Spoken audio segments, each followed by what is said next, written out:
Olá e bem-vindo a mais um episódio de Índia e a Esquerda Global. Se você é novo por aqui, aproveita e se inscreve no canal. E se puder, considere se tornar membro do YouTube, apoiador no Patreon ou fazer uma pequena doação pelo link na descrição. Sem mais demora, quero dar as boas-vindas ao nosso convidado de hoje, o professor Richard Wolff. O professor Wolff é um economista americano de grande renome. Professor Wolff, seja bem-vindo de volta ao Índia e à Esquerda Global. Fico feliz de estar aqui.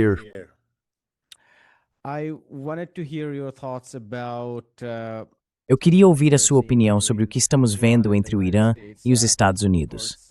As conversas, a reunião em Genebra, foram canceladas ou suspensas por enquanto, porque o lado iraniano está dizendo que Israel tem violado o acordo ao massacrar pessoas no Líbano. Como você descreveria a situação em que os Estados Unidos se encontram agora na Ásia Ocidental?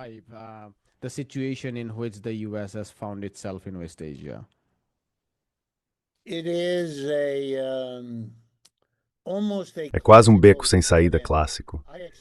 Eu imagino que os grandes poetas da Índia, da China e da Europa vão, nos próximos meses e anos, reescrever a história do que aconteceu nesses últimos tempos, como uma espécie de fenômeno épico de transformação. E, sinceramente, é assim que parece, visto daqui de Nova York, nos Estados Unidos, neste momento. Os Estados Unidos cometeram um erro colossal. Entenderam mal a política do Irã, entenderam mal a situação interna. Podemos chamar de ideológica, emocional, use o termo que quiser. Também entenderam mal a capacidade militar do Irã. E, por fim, não compreenderam as cadeias de suprimento de longo alcance que os últimos 40 anos de globalização criaram. Cadeias que carregavam não só a rentabilidade, que foi o motivo de sua criação, mas também a vulnerabilidade.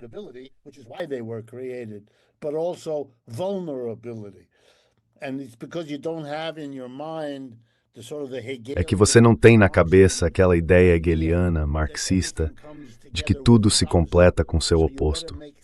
Então é melhor entender onde está esse oposto, porque se você imaginar que ele não existe, vai acabar deixando passar. E quando ele aparecer, vai te pegar de surpresa. E é exatamente isso que eu sinto que está acontecendo com a gente agora. A gente está vendo algo que eu já conversei com você, com o professor Padnaik e outros, que é o declínio do Império Americano, um declínio constante. Isso não acontece de forma linear, nem assume a mesma aparência de um período para outro.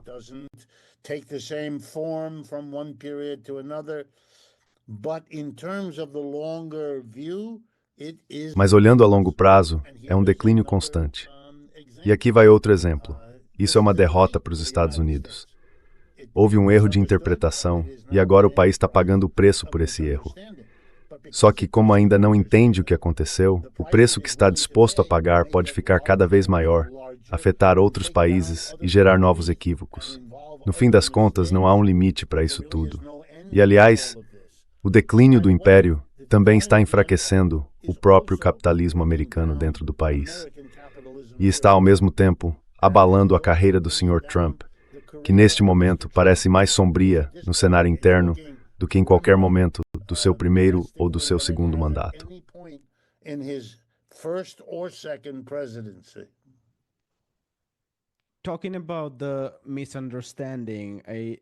Falando sobre o mal-entendido, o governo dos Estados Unidos também entendeu mal as próprias capacidades militares. E isso se conecta ao seu comentário sobre o equívoco em relação às vulnerabilidades que a cadeia global de suprimentos acabou trazendo. Então, se você puder explicar um pouco mais sobre isso, porque eu também fico curioso para saber se você acha, e isso é algo que eu diria, a gente costuma fazer muito na esquerda, essa distinção entre a população em geral e o Estado. Você acha que daqui para frente vai haver cada vez mais pessoas dentro dos Estados Unidos questionando não só a irracionalidade da política, da máquina militar ou do império militar, mas também a sua eficácia, a sua eficiência? Porque por muito tempo se dizia o quanto a máquina militar americana era poderosa. Mas o Irã, que provavelmente ocupa a 24ª ou 25ª posição no PIB global, conseguiu dar uma resposta dura e conquistar uma vitória estratégica sobre os Estados Unidos. Como é que tudo isso aconteceu? E qual é a implicação disso daqui para frente?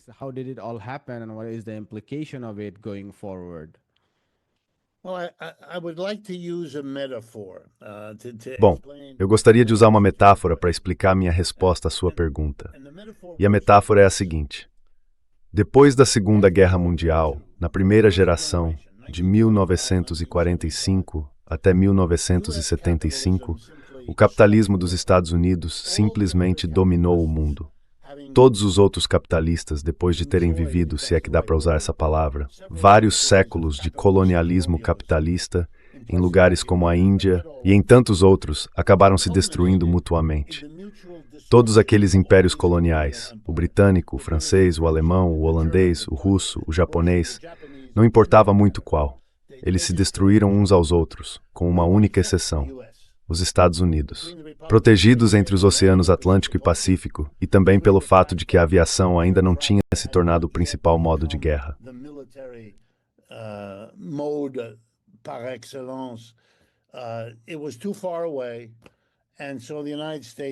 Era muito longe, e por isso os Estados Unidos... Quer dizer, eu gosto de dar para os meus alunos o exemplo de que na Segunda Guerra Mundial, estima-se que algo em torno de 25 ou 26 milhões de russos morreram. Da mesma forma, na Segunda Guerra, morreram 8 milhões de alemães. Já o número de americanos mortos foi de 400 mil. Ou seja, não há comparação em termos de destruição física, moral, emocional, estrutural, de infraestrutura. Não importa. Isso aqui é enorme, e isso aqui é minúsculo. E foi aí que os Estados Unidos realmente enlouqueceram e assumiram o controle. O dólar substituiu todas as outras moedas como a moeda global.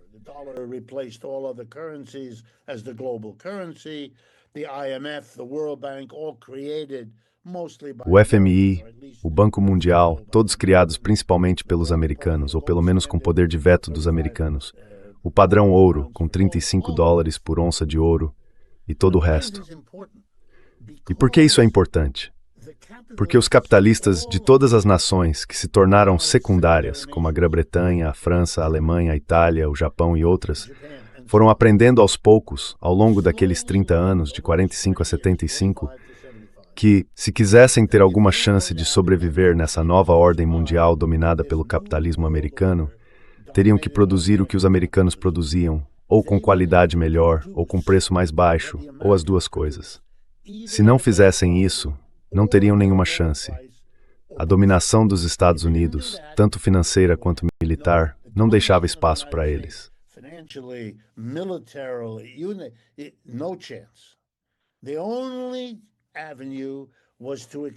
A única saída foi explorar o capitalismo dos Estados Unidos dentro das próprias regras dele e derrotá-lo.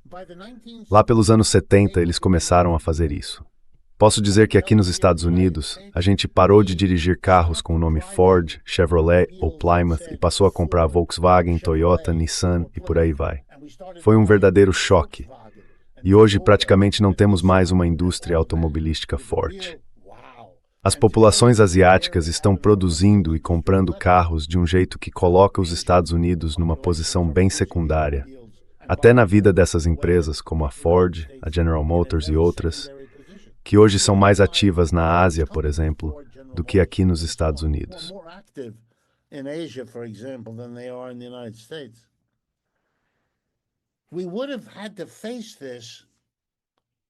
A gente teria que ter enfrentado isso antes, mas dois acontecimentos cruciais adiaram o que os franceses chamariam de desfecho, lá no fim desses 30 anos. O primeiro foi a invenção, digamos assim, do crédito ao consumidor em massa, e eu quero dizer em massa mesmo. Isso reorganizou o comportamento, primeiro da classe trabalhadora americana e depois aos poucos de outras classes trabalhadoras, para que se sentissem à vontade em pegar empréstimos bancários com juros absurdamente altos. Quero dizer, por exemplo, se você é uma empresa, hoje nos Estados Unidos pode pegar dinheiro emprestado pagando 4, 5, 6%. Mas se usa um cartão de crédito, paga 17, 18, 19%. Nem se compara.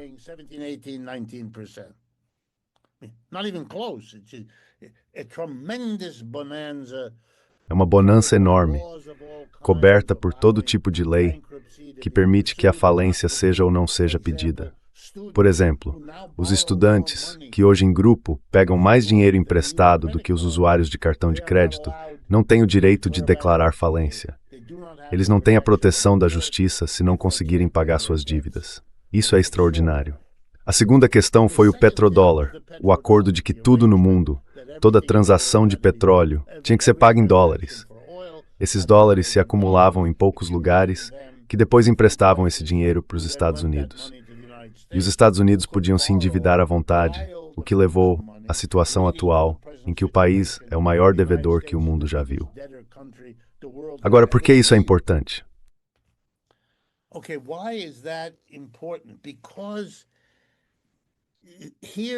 Porque aqui nos Estados Unidos começa a surgir uma consciência de que tudo isso é um castelo de cartas, que as coisas não estão indo bem.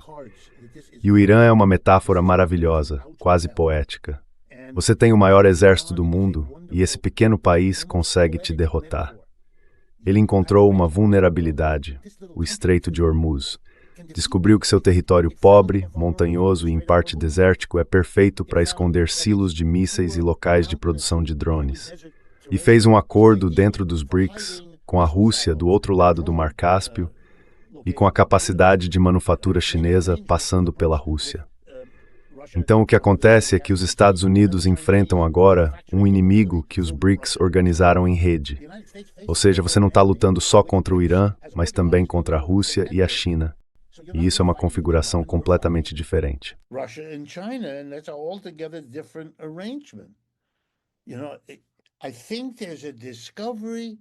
Sabe, eu acho que existe uma descoberta importante.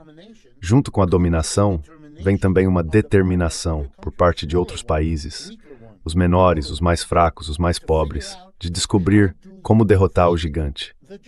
A Bíblia e outros grandes livros da história humana estão cheios de pequenas histórias em que isso acontece. Davi derrota Golias. Golias é enorme. Golias é poderoso. Davi descobre que existe uma pequena funda, um simples estilingue. Os iranianos perceberam a vulnerabilidade do mercado de petróleo e a posição que tinham ali, e eles puderam, sabe? E veja, eu acho que isso é uma parábola, porque quando a gente olha de perto, ela funciona ainda melhor. Aqui está o paralelo. É um país que foi, digamos, negligenciado pelo mundo, que fica no caminho, sabe, entre a China, lá no leste, e a Europa, no oeste. É um pequeno lugar ao longo dessa rota.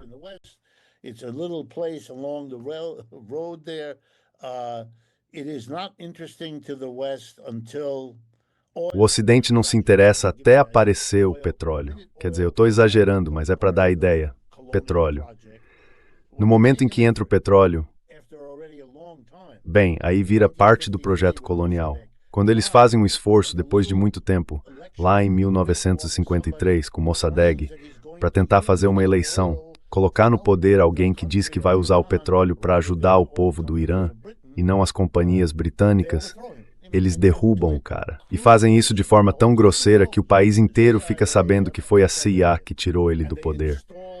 Aí instalam uma ditadura que dura mais uma geração. Pois é, do jeito que eu vejo, eles começaram no momento em que o Shah foi derrubado, lá nos anos 70. Então faz 50 anos, meio século, que eles começaram a fazer o que os capitalistas fizeram depois da Segunda Guerra Mundial, em todo o mundo. Eles olharam para os Estados Unidos.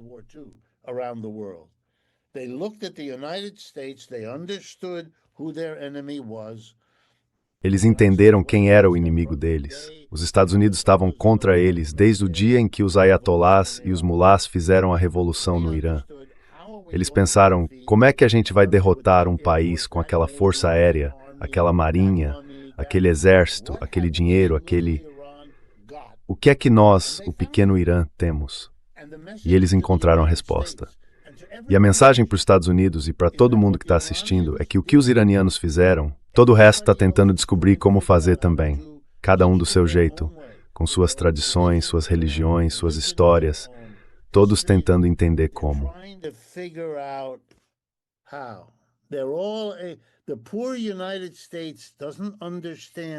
Os pobres Estados Unidos ainda não entenderam que deixaram de ser o manda-chuva para se tornarem o principal alvo. E eles deveriam ter percebido que essas duas coisas andam juntas. Essa é a genialidade de Hegel. É por isso que, quando Marx, no volume 3 de O Capital, nos ensina que existe uma tendência de queda na taxa de lucro, algo que Adam Smith e Ricardo também mencionaram, chamando de estado estacionário, quando a economia para de crescer, Marx se diferencia. Porque, como aluno de Hegel, nesses 3 capítulos do volume 3, ele fala primeiro da tendência, depois das contratendências e, por fim, das contradições dentro da própria tendência. Isso é Hegel, é ele nos ensinando, cuidado. That's Hegel. That's teaching us be careful. Yes, there's something that goes that way. Sim, existe algo que vai nessa direção, mas isso provoca uma reação, e essa reação é cheia de contradições próprias, moldadas pelo seu próprio contexto. Uau! Esse modo de pensar poderia ter salvado os Estados Unidos do que está acontecendo agora. O fato de que o país está tendo que aprender, de forma amarga, lenta e dolorosa, aquilo que se recusou a pensar. Em parte, é a destruição interna dos Estados Unidos. E eu espero que as pessoas no antigo mundo colonial percebam isso, que junto com a dominação americana depois da Segunda Guerra Mundial, veio a destruição sistemática da esquerda marxista hegeliana neste país. Deportada, presa, intimidada, com medo de seguir por esse caminho. Meus professores, e eu estudei em todas as escolas de elite daqui.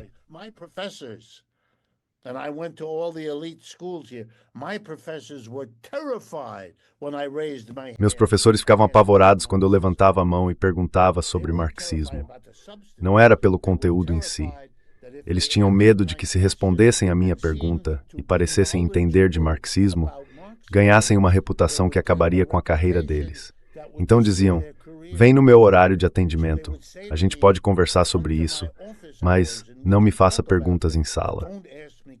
E um dos meus professores em Harvard, onde eu estudei nos anos 70, embora eu tenha ido para lá nos anos 60, era o Henry Kissinger. Eu tive aula com ele e ele me explicou como lidar com política externa. Eu devia ter prestado mais atenção, ter entendido tudo muito melhor e bem antes.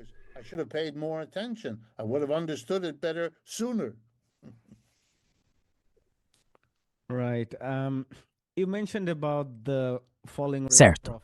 Você mencionou a queda da taxa de lucro nos anos 70. E entre as soluções que você citou, falou também, em especial, do endividamento, o uso da dívida, em vez de permitir que os salários subissem, como uma forma de impulsionar o consumo artificialmente. A outra foi um movimento global, em que os Estados Unidos criaram uma cadeia mundial para atrair mais bens de consumo, mas também capital financeiro. E a força do petrodólar se apoia na Ásia Ocidental. Isso já vinha acontecendo antes mesmo de se consolidar, porque muito do excedente dessa região era reinvestido nos Estados Unidos, passando pela Europa, pelo sistema financeiro transatlântico. E parte disso envolvia a criação de um Estado policial, vendendo segurança, por assim dizer, para os países do Golfo, em troca de que seus investimentos fossem direcionados para os Estados Unidos, o que permitiu aos Estados Unidos reduzir as taxas de juros.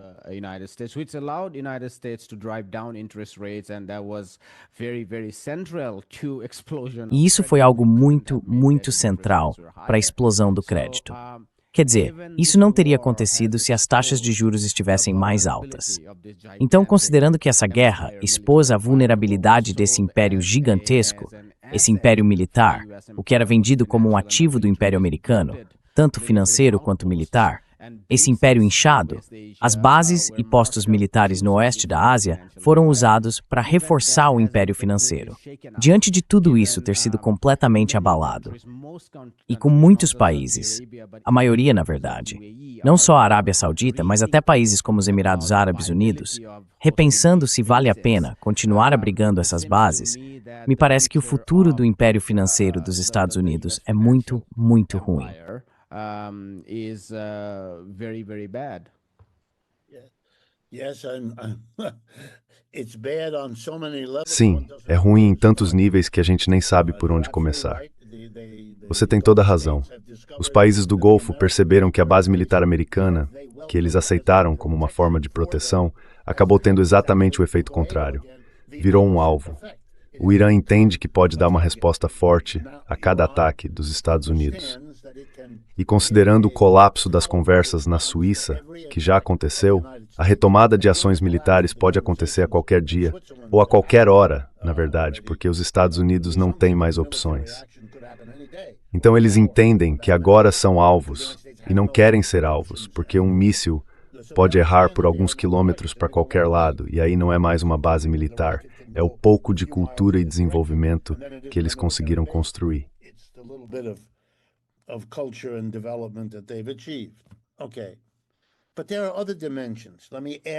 Certo, mas existem outras dimensões. Deixa eu acrescentar para você entender o quão sério isso é.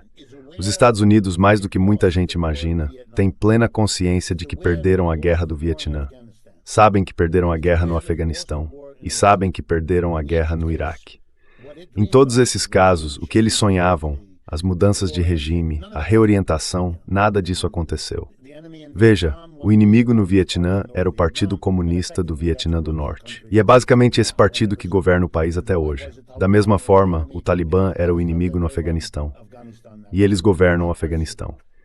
Não há dúvida de que houve derrota. E disso surgiu a ideia de que lutar uma guerra em terra na Ásia, com tropas, é uma aposta perdida. Não dá para fazer isso. Simplesmente não dá. Então qual é a alternativa? Okay, so what is your alternative? High-tech air power. Poder aéreo de alta tecnologia. Certo. O Irã sugere, e isso está causando um enorme tumulto em Washington neste momento, que talvez seja até mais fácil para países pequenos como o Vietnã, ou países pobres, como o Afeganistão ou o Iraque, derrotarem um ataque baseado em tecnologia ou em poder aéreo do que foi para o Afeganistão e o Vietnã derrotarem os Estados Unidos. Sabe, centenas de milhares de militares entrando no país deles. E se esses países não têm poder aéreo de ponta e não podem bancar um exército de terra, então, como dizem os franceses, le tigre est un papier, é um tigre de papel. É aquela velha piada chinesa. Parece um tigre, mas é só um balão, uma pipa, um pedaço de papel. Não vai te morder, nem pode. É só uma imagem. Agora sim, os Estados Unidos ainda são perigosos. Now, yes, the United States is still dangerous. Yes, the United States threatens to cause real damage. Sim, os Estados Unidos ameaçam causar danos reais para conseguir o que querem. E eu não estou dizendo que eles vão parar de tentar fazer isso, mas levaram um golpe enorme ao serem derrotados aqui. Veja, depois do ataque de Israel e dos Estados Unidos contra o Irã, em junho do ano passado, 2025, lembra? Agora chamam de a Guerra dos 12 Dias. Porque não durou, né? Os iranianos já naquela época conseguiram reagir de um jeito que os americanos e os israelenses não tinham previsto. E Israel tem um exército de espiões nesses países. É por isso que conseguem matar seus líderes. Foi assim que conseguiram assassinar o Ayatollah e todos os outros. Mesmo assim, não entenderam. Isso mostra que você pode ter o maior aparato de espionagem do mundo, mas se não entende o que está acontecendo, vai cometer um erro atrás do outro. To make one blunder after another. The real question now will be. A grande questão agora é saber se esse erro vai servir de lição, ou se teremos, e eu temo que seja mais provável que tenhamos, outro esforço, provavelmente desta vez liderado pelos democratas, mas basicamente para fazer a mesma coisa e acabar no mesmo dilema, só que em outro país. Não vai ser o Irã, vai ser outra coisa. No momento, há um interesse no novo governo de Israel sob o Sr. Bennett, se ele vencer. Parece que decidiram deixar o Irã de lado. Eles não conseguem derrotar o Irã, mas vão atacar a Turquia. Então, a próxima fase, e os americanos vão, não sei, talvez acompanhar, essa questão está sendo disputada internamente. É realmente importante, eu digo isso como marxista, muito importante não perder de vista o fato de que a luta interna é a mais... A internacional é muito importante, claro, mas a interna é ainda mais.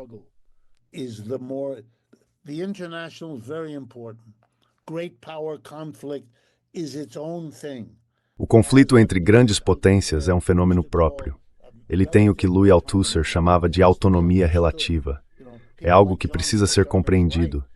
Veja, pessoas como John Mearsheimer estão certas. Existe uma disputa global entre grandes potências, mas ela está ancorada e depende profundamente da luta de classes dentro do próprio país. E é essa interação que a gente precisa entender. Depois que você reconhece que uma depende da outra, é preciso discutir o que exatamente significa essa dependência. Caso contrário, você acaba enfatizando uma e deixando a outra de lado, ou o contrário. A luta de classes está esquentando nos Estados Unidos. Ela está passando por diferentes fases de desenvolvimento. Primeiro, ela foi para a direita. É por isso que temos o Trump. Mas ele não está resolvendo nada. But he isn't solving anything. And therefore, the question for which I don't have E por isso a pergunta para a qual não tenho resposta, mas a pergunta para a classe trabalhadora é: para onde vocês vão agora? Ninguém quer voltar para aquele esquema tradicional de republicanos e democratas. A alienação em relação a isso é enorme. Quero lembrar as pessoas. Eu estou aqui em Nova York, a gente acabou de eleger um socialista muçulmano como prefeito. Algo impensável na história dessa cidade nos últimos 2 séculos. Um jovem que diz, com orgulho, que se Benjamin Netanyahu visitar Nova York, ele vai mandar prendê-lo. Muita gente judia mora aqui em Nova York. E eles também votaram no socialista muçulmano. Essa é a alienação. E eu quero aproveitar para falar do Sr. Mamdani. Ele é muito criativo, muito reflexivo, um bom líder, o melhor que Nova York poderia esperar. very thoughtful, good leader, best New York could hope for.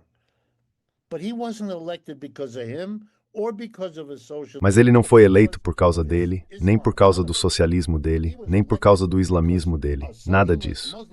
Ele foi eleito porque o muçulmano socialista é claramente diferente do que a gente teve até agora.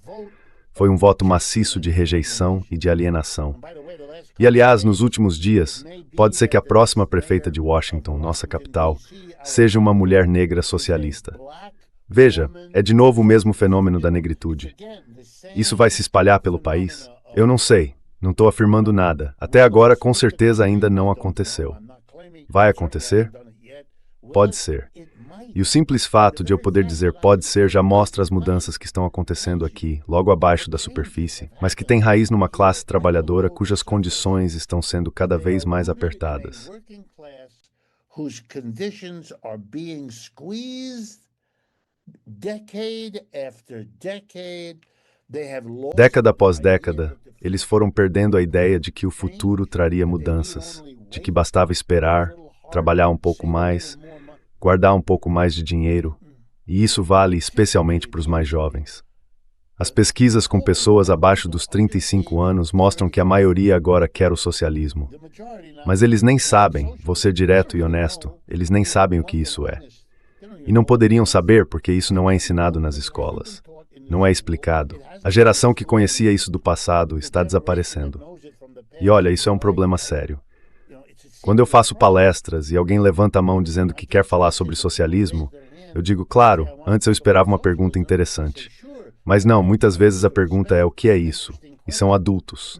Adultos que trabalham, pessoas inteligentes, pessoas instruídas. Eles não fazem ideia, Sr. Grace. Ou então eles acham que sabem, e o que é a União Soviética. Ou o que é a República Popular da China. Pois é, o que você sabe sobre isso? Nada. Mas eu não quero deixar as pessoas em um clima... Eu sou muito otimista. Eu estou tendo a oportunidade, como marxista, de atuar nesta sociedade de formas que eu nunca imaginei, em toda a minha vida, que viveria para ver.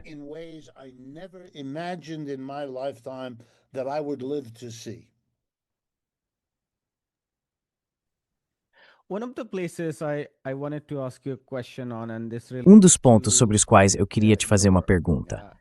E isso tem a ver com o que você disse sobre a importância da luta de classes. É o papel que a inteligência artificial passou a ter e como a guerra de classes se intensificou, já que todos os recursos estão sendo direcionados ou concentrados em torno da IA. E quando eu falo em inteligência artificial, só para deixar claro, não estou me referindo especificamente aos chatbots que dão respostas prontas. Estou falando de quantias enormes de dinheiro. Desde tecnologias espaciais que mapeiam nossos campos agrícolas, da tecnologia militar e agências de espionagem, tudo isso concentrado em centros de dados, no mercado financeiro, em tudo que tem recebido esses investimentos. Quer dizer, muito mais dinheiro. A Bloomberg, por exemplo, está empolgada porque diz que a seca no mercado de ações acabou.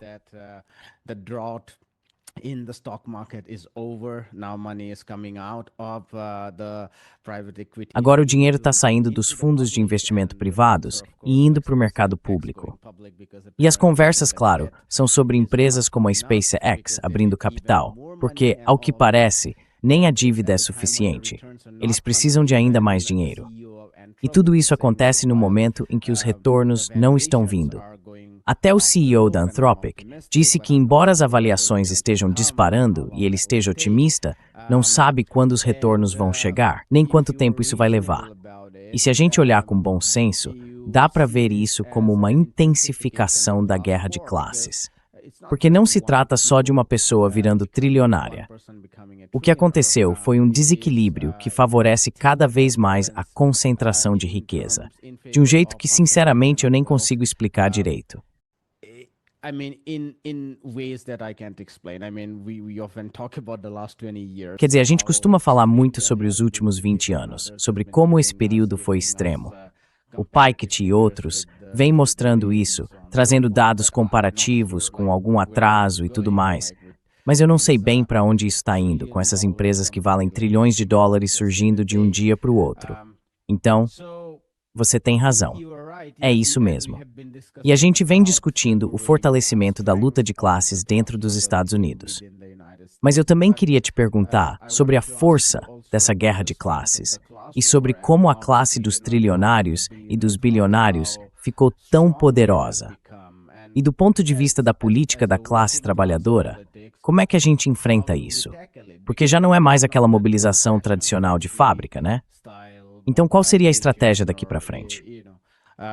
What is the strategy going forward? Well, I think, let me respond on a couple of levels. Olha, eu acho que dá para responder isso em alguns níveis.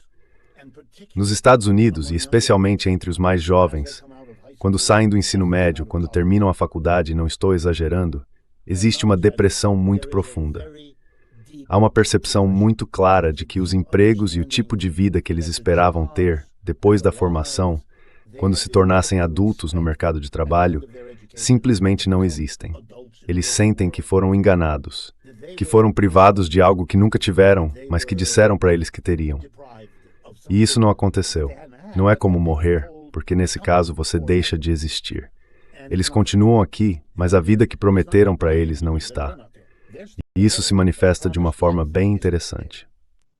And it takes the following interesting form. We are right now at the end of the season. A gente está agora no fim da temporada de formaturas, aquela época em que toda faculdade faz uma cerimônia para os alunos que estão terminando o curso e seguindo em frente. Então temos a cerimônia de formatura e normalmente a universidade convida uma pessoa famosa, alguém que ela quer manter por perto para fazer um discurso. Esses discursos, na maioria das vezes, são tão interessantes quanto pão dormido. Façam o seu melhor, parabéns a todos. Só exercícios vazios. A principal função disso é a esperança da universidade de que o convidado acabe fazendo uma doação, talvez para criar uma cátedra em biologia ou algo assim. E neste ano, muitas dessas cerimônias, muitas mesmo, envolveram o convite a um desses bilionários da tecnologia, alguém do Google, da Apple, da Anthropic, ou de qualquer uma dessas empresas.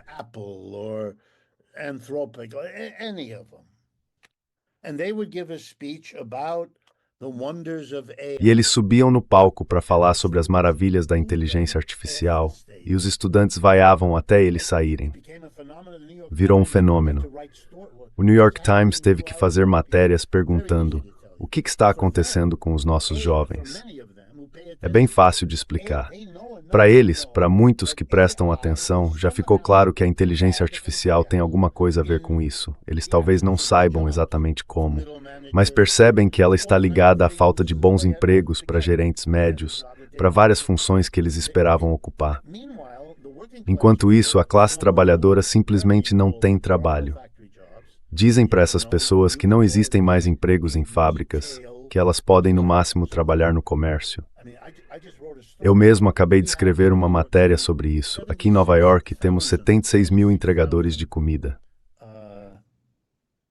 Food delivery drivers. These are people on bicycles Essas são pessoas de bicicleta que pegam a comida num restaurante e entregam na casa de alguém. 76 mil delas. Até uns 2 ou 3 anos atrás, elas ganhavam $7 por hora aqui em Nova York. Quer dizer, não dá, não dá. Você entra numa cafeteria, pede um café e ele custa $5. Então é isso que $7 compram. E ainda tem imposto em cima. Os socialistas no conselho da cidade aumentaram o salário mínimo de 7 para $21. Triplicaram, certo? Agora temos 76 mil entregadores. Por quê? Porque todo mundo teve que se adaptar. Antes, eles eram praticamente mão de obra gratuita. Agora é preciso pagar. Não muito, não dá para viver com isso, mas é melhor. O que eu estou dizendo é que só temos empregos na base, empregos sem segurança, sem benefícios, sem aposentadoria, sem plano de saúde, sem nada. No pension, no medical health care, nothing. Very low. We have an army of people and the army Muito baixo. A gente tem um exército de pessoas, e esse exército está crescendo, devagar, mas de forma constante. E a classe trabalhadora está percebendo também aos poucos e com amargura que não há nada para ela. Eles ainda não confiam na esquerda nos Estados Unidos. Então, para responder a sua pergunta sobre estratégia, eu realmente não sei como a gente pode organizar essas pessoas. Mas eu te digo o seguinte, e isso é importante. Esse é um sistema que está explorando essas pessoas de forma brutal. Para entender como o Elon Musk pode se tornar o nosso primeiro trilionário, é fundamental que o povo americano perceba que o funcionamento desse sistema é justamente esse: fazer com que o homem que já era o mais rico do mundo, com centenas de bilhões de dólares, fique ainda mais rico.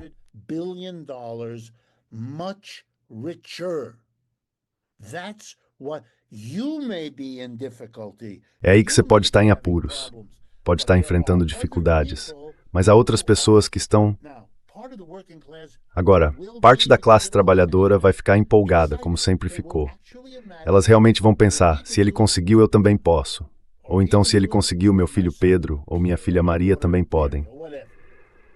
Mas um número cada vez maior entende que você pode trabalhar até ficar exausto, e mesmo assim aquilo não vai estar disponível para você. E então, se formos muitos, e esse grupo está crescendo no país, e começarmos a explicar, pense um instante no que esses 300, 400, 500 bilhões de dólares, que agora estão indo para o bolso do Sr. Musk, poderiam ter feito pelas pessoas do mundo. E agora pense comigo, que tipo de monstro esse Musk precisa ser para acumular tudo isso? Ele nem tem como gastar.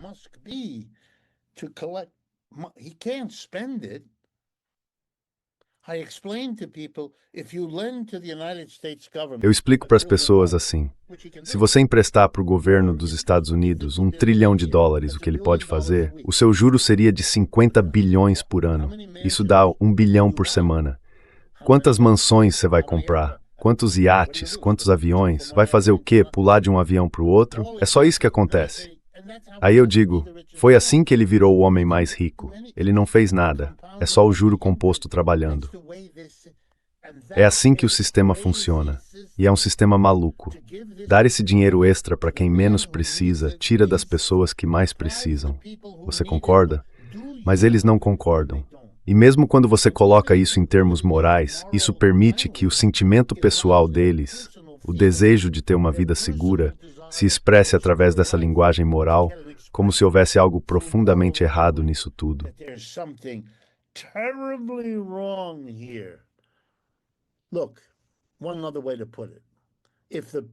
Olha, dá para colocar de outro jeito. Se o povo de Nova York conseguiu eleger um socialista muçulmano para prefeito, então com certeza pode votar em socialistas de todo tipo, para todo tipo de cargo. O terreno é fértil. A questão é, a gente tem as sementes certas para plantar nisso? E a resposta é, eu não sei. A gente não tem um candidato óbvio. Existem pessoas que podem surgir com esse perfil, mas por enquanto não. Por enquanto é uma população muito hostil aos líderes. O Sr. Trump tem pouquíssimo apoio. E neste momento a própria base dele, o grupo do Make America Great Again, está bem dividida em 3 ou 4 correntes diferentes. Vai ser muito difícil para eles. Eles vão tentar, mas vai ser muito difícil se unirem de novo.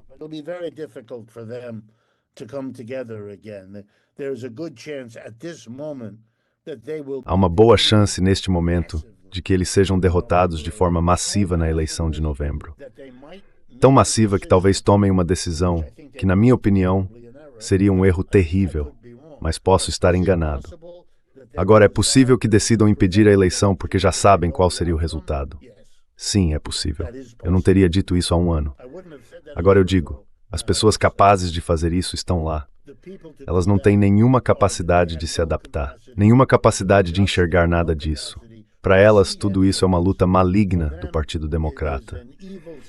E por isso vão tentar destruir esse partido, se puderem, para governar sem ele.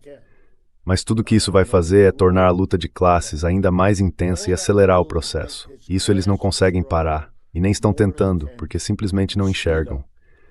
Para eles, isso nem existe.